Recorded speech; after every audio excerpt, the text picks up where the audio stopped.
After establishing a dominant dynasty of 2 straight LCS titles won in suffocating fashion and pioneering a new era of macro-based play, Cloud9 entered the summer split of Season 4 looking to expand their kingdom further and add international success to their resumes.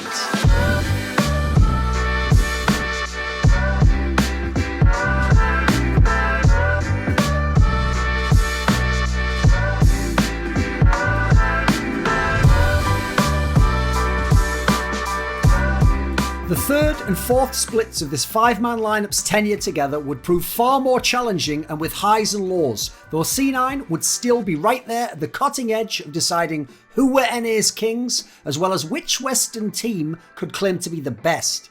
As the reigning champions of the NALCS, Cloud9 were invited to All-Stars, which for 2014 featured a tournament of the best team from each region, effectively making it a predecessor to the mid-season invitational MSI, which began the following year. Tragically, C9 could not send their full lineup as High suffered a collapsed lung shortly before the event and was hospitalized. Losing the playoff MVP would understandably be a big blow, especially since his shot-calling prowess had been a major factor in C9's strengths as a team. C9 would seek help from another of NA's top teams as they took Link, mid laner of the CLG team that had finished third in the previous split, to allow them to compete in this international tournament. Despite being a fresh face in a pivotal role, Link performed admirably and C9 looked potent in the group stage. In a 5-team field, with each team theoretically representing their region as the best, C9 beat Europe's Fnatic, China's OMG and LMS's TPA, but fell to SKT of Korea. SKT were the reigning world champions and Korean domestic champions, but the OGN season underway had seen them significantly weaker. Nonetheless, they were a dangerous team for international opposition all the same. Finishing second in the group meant C9 skipped a 4th best-of-3 series against Fnatic, and this time got to test themselves against the Chinese team in bracket play facing OMG. Despite the group stage performance building hope C9 could make the final, OMG surprised them with an increased level of performance and took the semi-final 2-0. Back on North American soil, the NALCS summer split of Season 4 was not just ready to begin, but featured numerous transfers with major implications for C9 and their peer group of teams vying for the top spot. TSM removed longtime jungler The Odd One in favour of mechanically strong European Amazing, and would also experiment early with removing mainstay support Xpecial and replacing him with rookie Glebe. Xpecial would find his way over to Curse, a team that had already been at the semi-final level that spring. CLG brought in 2 imports, including Korean Seraph. Dignitas signed 2 of NA's best native talents in Shifter and Zion Spartan from Coast. Finally, the league got an entire team of imports as LMQ qualified for the summer split with an all-Chinese 5-man starting lineup, including the top laner of the Royal Club side that had played in the World's Final. With so many upgrades, imports and bold roster moves, C9 could not expect the same cruise through the regular split and playoffs they had enjoyed previously. Thankfully, High was back and ready to play. Having yet to lose an LCS playoff game and only having suffered 7 total losses in the regular portion of the splits, all eyes still looked to C9 to secure the three-peat. While Cloud9 began with a win over TSM, similar to the previous split, they finished the first week with 2 losses. Clearly, this was a new competitive landscape in the region. Week 7 painted a perfect picture of how much more difficult winning this split would be. C9 sat tied for 5th place and were the lowest ranked team with a winning record. At 10-8, they trailed 4 teams who were all tied for 1st place with 11 wins, just 1 more than High in company. CLG, LMQ, TSM and Dig were the teams currently ahead of C9 and whose moves seemed to be paying off. TSM had made more changes as the split had gone on, bringing in Loco Doko as their new coach and replacing Glebe with Lost Boy, legendary Korean player and champion, and a former org mate of Loco's from years prior. The Chinese of LMQ asserted themselves late in the split, but C9 had a final kick left in them and went on a stellar run of form, winning 7 out of 8 games played and finishing tied for 1st place with LMQ. Balls being the Week 10 MVP, the only one a C9 member would secure over the split, told the tale of the reigning champions' need to elevate their level. Throughout the split, they had not been the same smothering macro force they had previously been. Sometimes players would outright lose lane, and now a number of other teams had powerful arsenals of players that could contest C9 in teamfights. For a normal team, heading into the playoffs with a top seed and an 18-10 record would be a strong split performance, but C9 had established a dominant dynasty and knew how fragile they appeared headed into the bracket. Facing Curse in the semi-finals, repeating the Springs draw, yet again resulted in an easy 3-game sweep for Meteos and his men. The finals opponent would again, for a third straight split, be TSM. TSM had been far from the clear-cut second or third best team in the LCS this split. As well as their roster shake-ups, out of necessity as much as desire, Reggie's boys had also battled a brutal playoff schedule. Besting Dig by not a large margin, Bjergsen and company had been pushed all the way to 5 games by LMQ in the semi-finals. C9 had gone 2-2 versus TSM over the split, meaning they did not enter the final with the usual winning record and obvious psychological edge. Indeed, this would be a final unlike any of the others and more in keeping with the themes of this split's challenges. In perhaps the most exciting LCS final ever contested, C9 and TSM fought back and forth until they reached a 5th deciding game. C9 had led for the first and the third games, but this final one would determine who took the trophy. This last game also held suspense and great drama, as NA's 2 best team fighting teams were soon locked in a messy slogfest, and one notorious but epic sequence from Wild Turtle, TSM's ADC, would see a key fight turned the way of TSM and the title going the other direction for once. TSM had not just won their first finals games against C9, but Bjergsen and his team had broken the dominant hold Cloud9 had over them. 3 finals in a row and almost all titles to go along with them was an impressive feat, but C9 had another crack at Worlds on their minds now.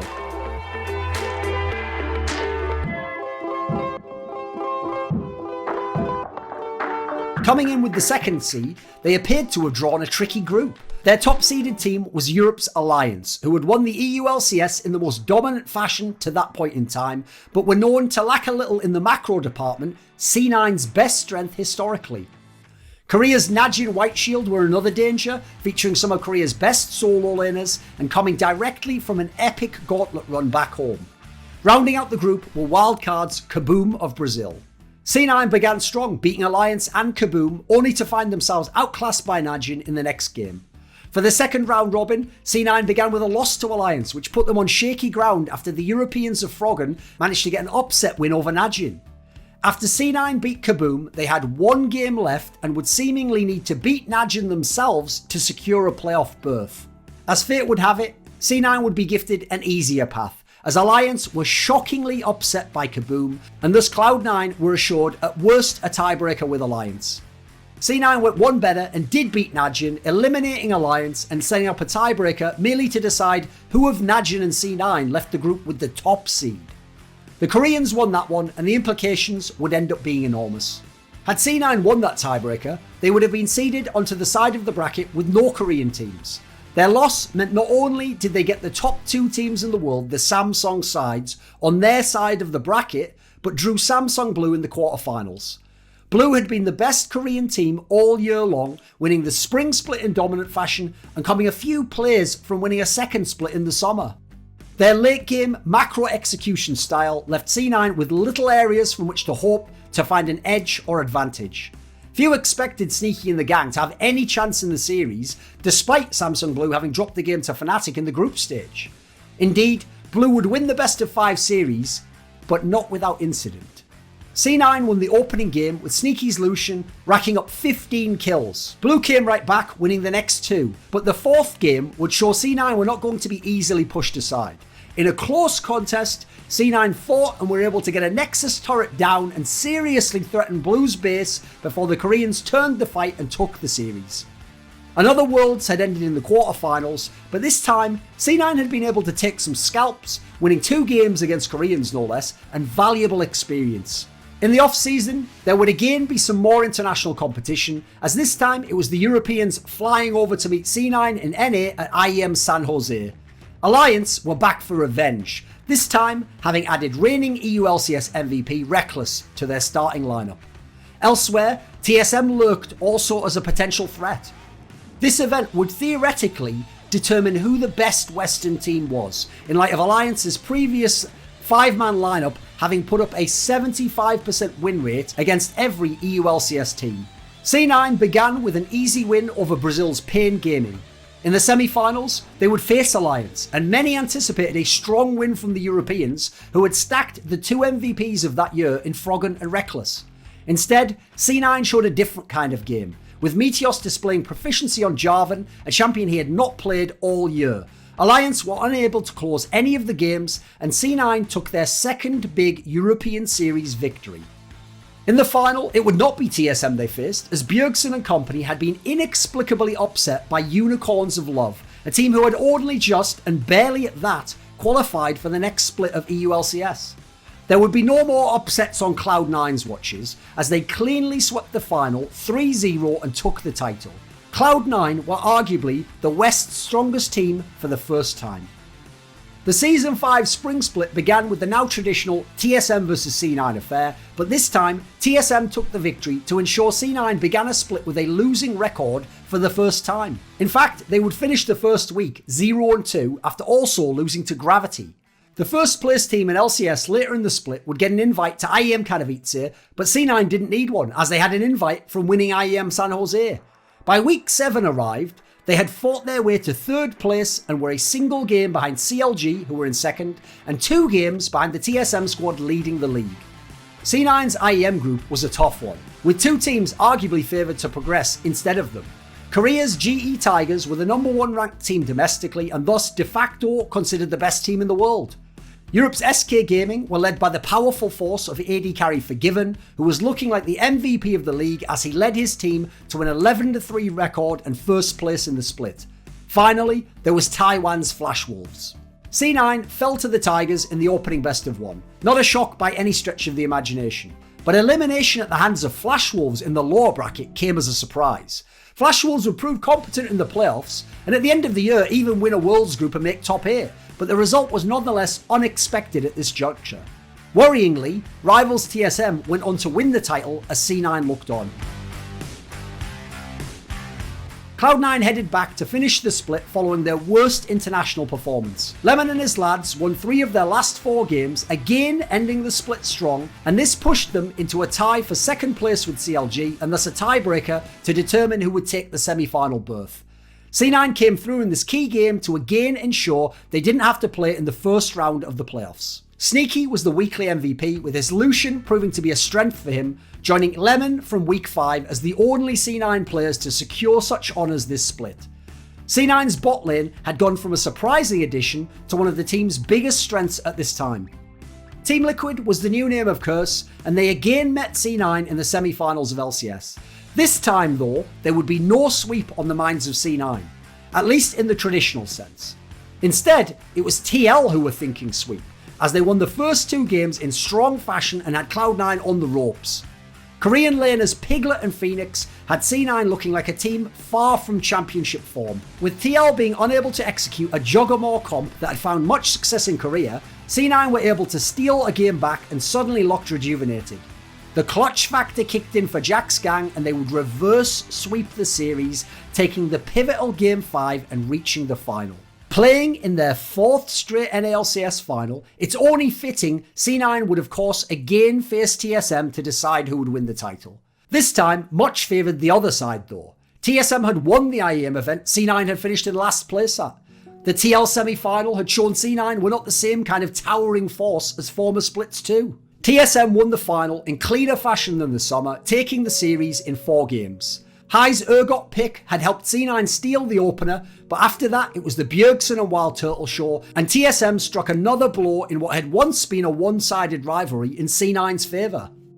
With that finals appearance far from assured, especially midway through the TL semi-final, C9 could take comfort in continuing their streak of finals played in domestically. Little did anyone outside the team know though, that this 5-man lineup had played their last ever LCS match together. They had blown the doors off the scene on their entry, as highlighted by their back-to-back titles. They'd continued to perform at a high level with finals appearances in every split at a minimum. This was a team of consistency, grit, and one for the ages. Over their 4 splits, 2 worlds, and numerous international events, this classic Cloud9 lineup of balls, meteos, high, sneaky, and lemonation brought a level of dignity back to North American League of Legends. Their understanding of macro play and compositions enabled them to stand against Europe's best and give a good accounting for themselves, even scoring some notable wins along the way. Whether you call them the best NA lineup in history, which their body of work makes a strong case for, they were one of the most exciting and cerebral teams to ever represent the region and bring pride to its fans.